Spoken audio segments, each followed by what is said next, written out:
একটা সংগ্রাম, একটা আত্মত্যাগ, এটা স্ট্রাকচারে রূপান্তরিত হতে যাচ্ছে। স্ট্রাকচারাল ডিজাইন চেঞ্জ হচ্ছে রাষ্ট্রের, যেটাকে আমরা বলে আসছি এতদিন কাঠামো চেঞ্জ হওয়া, রাষ্ট্র কাঠামো। এই রাষ্ট্র কাঠামোতে বড় ধরনের পরিবর্তনের সূচনা হচ্ছে। যারা জীবন দিয়েছে, যারা তাদের অঙ্গ প্রত্যঙ্গ বিলিয়ে দিয়েছে, যারা বেঁচে আছে, তারা দেখতে পাবে যে তাদের এই সংগ্রামটা সাংবিধানিকতার ভিতরে ঢুকে একটা নতুন কাঠামোগত পরিবর্তন আসতেছে। That's why this is very important. এমন যুদ্ধ হয়তো সংগ্রাম রাস্তায় করে মানুষ, পক্ষে বিপক্ষে মতামত দেয়, কিন্তু এটা কখনো স্ট্রাকচারাল ডিজাইনে পরিবর্তন আনে না। তখন সেই সংগ্রাম রাস্তায় থেকে যায়, ওই সংগ্রাম আর পরিপূর্ণতা পায় না। কিন্তু এখানে সংগ্রামটা শাসনতন্ত্রে পরিবর্তন আসছে। কি ধরনের পরিবর্তন? দেখেন, বড় ধরনের পরিবর্তন এসে যাচ্ছে শাসনতন্ত্রে।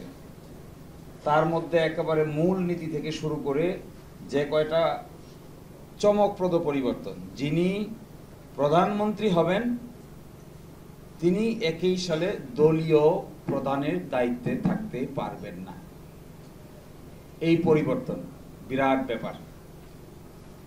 আগে আমরা দেখেছি এক ব্যক্তি প্রধানমন্ত্রী, তিনি দলেরও প্রধান, তিনি হাউসেরও প্রধান, তিনি সরকারের প্রধান, সবই গণভবন।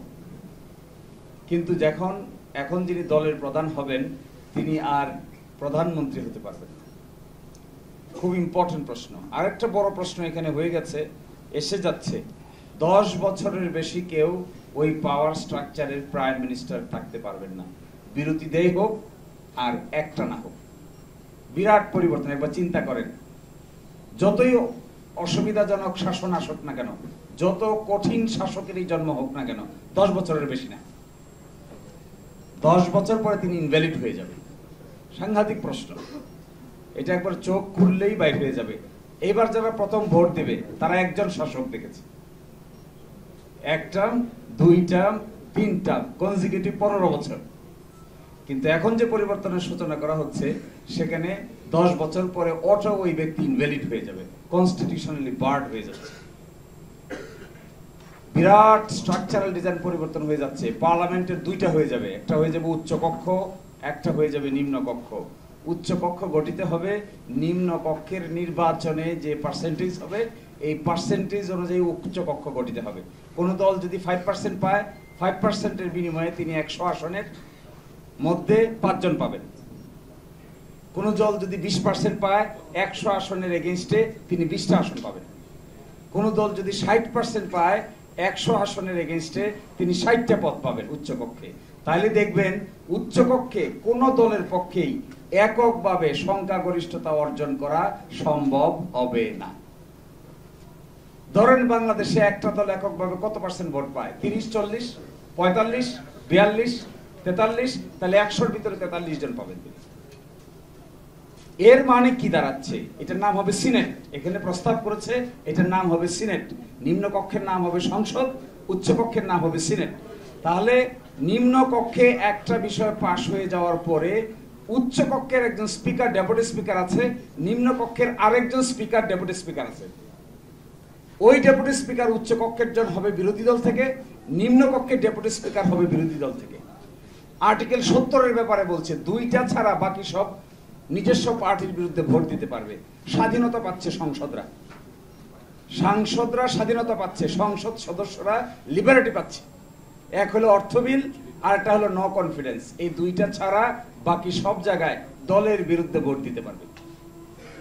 প্রাইম মিনিস্টারের পার্টির মেম্বার অফ পার্লামেন্ট থাকা সত্ত্বেও প্রাইম মিনিস্টারের মতের বিরুদ্ধে গিয়ে আলোচনাও করতে পারবে, ভোটও দিতে পারবে, এগ্রিও করতে পারবে, ডিসএগ্রিও করতে পারবে। যে আমার ভাই যারা মৃত্যুবরণ করেছেন তাদের জীবনের বিনিময়ে, রক্তের বিনিময়ে structural design of the state পরিবর্তন হচ্ছে। সাংঘাতিক ব্যাপার। এটা যদি প্র্যাকটিস করা যায় আগামী 10, 20, 30 বছর, তাহলে বাংলাদেশ একটা নতুন শেপ নিবে, নতুন একটা কাঠামোগত পরিবর্তন ডেভেলপ হবে। 30 বছর চিন্তা করেন, চোখ বন্ধ করে 30 বছরে 10 বছর করে 3 জন লোক আসতে গেছে। যে লোক সরকার প্রধান সেই লোক পার্টি প্রধান না, যে লোক হলো উচ্চকক্ষে আছে সেই লোক নিম্নকক্ষে নাই, উচ্চকক্ষে মেজরিটি এক দলের, নিম্নকক্ষে মেজরিটি আরেক দলের, উচ্চকক্ষে হলে এই 20 জন কোনোভাবেই একমত হতে পারছে না, নিম্নকক্ষে একমত হয়ে যাচ্ছে। এই যে একটা বিরাট বড় পলিটিক্যাল ডিসকাশনের জায়গা ওপেন হচ্ছে, এটা 30 বছর কন্টিনিউ করলে nation will see a new dimension in the political atmosphere. এখন আমাদের ভাইয়েরা রক্ত দিয়েছে, জীবন দিয়েছে, এর কারণ এগুলো হচ্ছে। যেমন ধরেন এখন যে প্রস্তাবটা করেছে, বলেছে প্রথম প্রস্তাব হবে কি, গণভোটের ক্ষেত্রে এটা বলেছে একটা আদেশ জারি হবে। এইটা দেখে আমি খুব আশান্বিত হয়েছি। এটা এখন বসে বসে পড়ছিলাম, এখানে বলা হচ্ছে আদেশটা কে জারি করবে। বলছে এই আদেশ জারি করবে হলো সরকার। যেহেতু সরকার গণ অভ্যুত্থানের মাধ্যমে প্রকাশিত জনগণের সার্বভৌম ক্ষমতা অভিপ্রায়ের ভিত্তিতে এই আদেশ জারি করিল। বড় একটা বিতর্ক থেকে বের হচ্ছে, যে বিতর্কটা আমরা ঐকমত্য কমিশনে বারবার করার চেষ্টা করেছিলাম। ঐকমত্য কমিশনকে তারা বলেছে সরকারের মূল ভিত্তি 106, সংবিধানের 106 অনুচ্ছেদ। এখান থেকে বের করতে কি যে সংগ্রাম করতে হয়েছে, এই সংগ্রাম এখন বাস্তবে রূপান্তরিত হচ্ছে। এখন আর 106 নাই, এখন এসে কি বলছেন, জনগণের সার্বভৌম ক্ষমতা ও অভিপ্রায়ের ভিত্তিতে এই আদেশ জারি করিল। এখন এনসিপি সহ বাকি সবার সাকসেস হবে যদি ডক্টর ইউনূসের নেতৃত্বে গঠিত সরকার ওই অট্টালিকার বাইরে এসে জনগণকে সাথে নিয়ে এই আদেশ জারি করতে পারেন, তাহলে that will B A real atmosphere. এবং দেখেন আরো ইন্টারেস্টিং, জুলাই জাতীয় সনদ বাস্তবায়ন আদেশ 25, উইদিন ব্র্যাকেট আছে সংবিধান সংস্কার। সংবিধান সংস্কার আদেশ দিয়ে দেওয়া হচ্ছে, এই আদেশটা জনগণকে নিয়ে ঘোষণা করা হচ্ছে, একটা গণভোট অনুষ্ঠিত হচ্ছে, গণভোটে কোনো ডিসেন্টিং থাকছে না, বড় ধরনের পরিবর্তন আসতেছে, গণভোটের মাধ্যমে হয়ে গেলে এগুলো সংবিধানে ঢুকে যাচ্ছে। নতুন পার্লামেন্ট হবে, তার দুটো পাওয়ার থাকবে, একটা হবে সংবিধান সংস্কার সভা নাম, যে নাকি কনস্টিটিউয়েন্ট পাওয়ার অ্যাসেম্বলি হবে, পাওয়ার এক্সারসাইজ করবে, আর একটা হবে সাধারণ পাওয়ার। যা সংবিধান সংস্কার সভা হবে, এই সংবিধান সংস্কার সভার মধ্যে এটা অ্যাকসেপ্ট হবে, নতুন সংবিধানে ইনকর্পোরেটেড হবে, পরবর্তী অধিবেশন থেকে এটা একটা নতুন সংসদ হিসেবে কার্যভার গ্রহণ করবে এবং রেগুলার ফাংশন করবে। প্রথম পার্টটুকু কনস্টিটিউয়েন্ট অ্যাসেম্বলি সংবিধান সংস্কার সভা হিসেবে যে দায়িত্ব, এটা এখানে শেষ হয়ে যাবে। এরপরে যাত্রা শুরু হবে দেশ শাসনের। এই প্রক্রিয়াটা এখন যদি স্মুথলি পার করা যায়, without any unnecessary debate, without any unnecessary interruption, এই প্রক্রিয়াটা যদি পার করে নতুন সংসদ গঠন করা পর্যন্ত প্রক্রিয়ার মধ্যে যাওয়া যায়, সংবিধান সংস্কার সভা তার দায়িত্ব পালন শেষ, এরপরে নতুন পার্লামেন্ট যাত্রা শুরু করবে। এই অংশটুকু যদি এখানে ইনকর্পোরেট করে বাস্তবায়নের জায়গায় যাওয়া যায়, আমার ধারণা এই 1-1.5 বছরের সংগ্রাম একেবারে স্ট্রাকচারাল ডিজাইন পরিবর্তন করে বাস্তবে রূপান্তরিত হবে। মেজর ডিসেন্টিং পার্টটুকুতে যদি সরে এসেছে, যখন মেজর ডিসেন্টিং পার্ট ছিল এক জায়গায়, সেটা ছিল উচ্চকক্ষ নিম্নকক্ষ। উচ্চকক্ষ নিম্নকক্ষের জায়গায় আমরা মেজর ডিসেন্টিং ছিলাম না, মেজর ডিসেন্টিং ছিল উচ্চকক্ষ গঠিত হবে পিআর এর মাধ্যমে, এই জায়গায় ছিল মেজর ডিসেন্টিং। উচ্চকক্ষকে পিআর এর মাধ্যমে গঠন হতে দেওয়া হবে না, এখানে নোট অফ ডিসেন্ট দেওয়া হয়েছিল। আরেক জায়গায় দেওয়া হয়েছিল যে এক ব্যক্তি প্রাইম মিনিস্টার হবেন, আবার দলীয় প্রধান থাকবেন না, এই জায়গায় নোট অফ ডিসেন্ট দেওয়া হয়েছিল। নোট অফ ডিসেন্টের এই জায়গাগুলো আমাদের সামনে একটা স্টাম্বলিং ব্লক ক্রিয়েট করেছে। কেয়ারটেকার গভর্নমেন্ট কেমন হবে তার এখানে 5টা প্রপোজাল দেওয়া হয়েছে, অপশন 1, অপশন 2, 3, 4, 5। চতুর্থ অপশনে গিয়ে 1-2টা বড় দল এখানে নোট অফ ডিসেন্ট দিয়েছিলেন। এই নোট অফ ডিসেন্টটাও এখানে থাকছে না। এটা দেখে আই বিকাম ভেরি হ্যাপি যে নোট অফ ডিসেন্টের কবল থেকে আমরা মুক্তি পেয়েছি। যে যাই নোট অফ ডিসেন্ট দিয়েছেন, আমি মনে করি যে দলই দিয়ে থাকেন, জামাত ইসলামী দেন, বিএনপি দেন, এনসিপি দেন, যে যেখানে নোট অফ ডিসেন্ট দিয়েছেন, এই নোট অফ ডিসেন্ট গুলো স্বেচ্ছায় সজ্ঞানে নিজ দায়িত্বে সকলেরই তুলে নেওয়া দরকার এবং এই বিতর্কে আর যাওয়ার প্রয়োজন নাই। লাস্ট কথা বলে শেষ করে দিচ্ছি আমি। সবচাইতে ইন্টারেস্টিং মনে হয়েছে একটা কথা, আপনি প্রশ্নটা কিভাবে যাবে, আপনি কি জুলাই জাতীয় সনদ বাস্তবায়ন আদেশ 25 এবং ইহার তফসিল 1-এ সন্নিবেশিত সংবিধান সংস্কার প্রস্তাব সমূহের প্রতি আপনার সম্মতি জ্ঞাপন করিতেছেন কি না, এই হবে গণভোটের সাবজেক্ট ম্যাটার। যারা হা হচ্ছে তারা হা বলবে, যারা না হচ্ছে তারা না বলবে।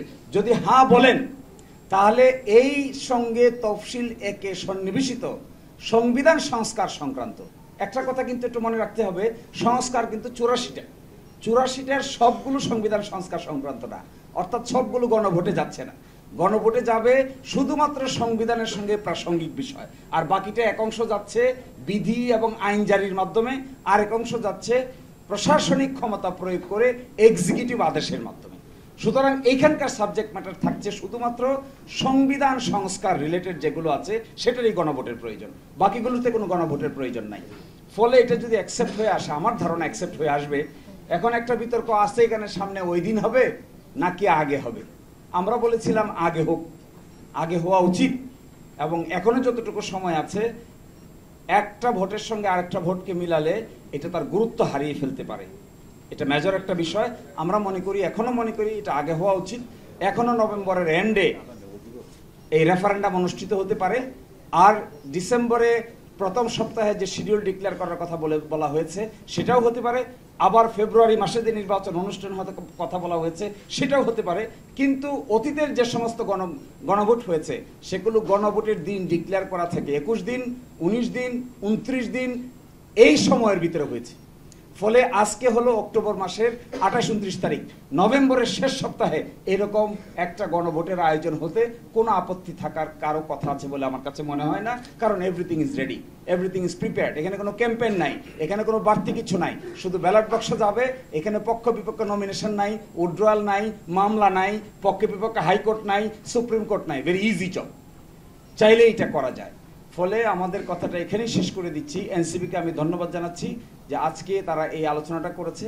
আরেকটা ধন্যবাদ জানাচ্ছি, ভিতরের কথা বাইরে বলে ধন্যবাদ জানাচ্ছি, তাদের এই পলিটিক্যাল স্ট্যান্ড যেটা তারা নিয়েছিল এখানে স্বাক্ষর না করে, এই স্বাক্ষর না করে নেওয়া পলিটিক্যাল স্ট্যান্ডটা অনেক সময় পেশেন্স ইজ বিটার হয়, কিন্তু ইজ ফ্রুইটস সুইট হয়। ধৈর্যটা অনেক সময় তিক্ত হয়, কিন্তু তার ফলাফলটা অনেক সময় মধুর হয়। তো আজকে মনে হচ্ছে patience is bitter but is fruit is sweet. মনে হচ্ছে আজকের এই আদেশটা দেখে এখন তারা দেখেছে, এখন তারা স্বাক্ষর করবে, এটা জারি হবে, বাংলাদেশ নতুন চ্যাপ্টারে অন্তর্ভুক্ত হবে। এই কথা বলে এখানেই শেষ করছি। আল্লাহ।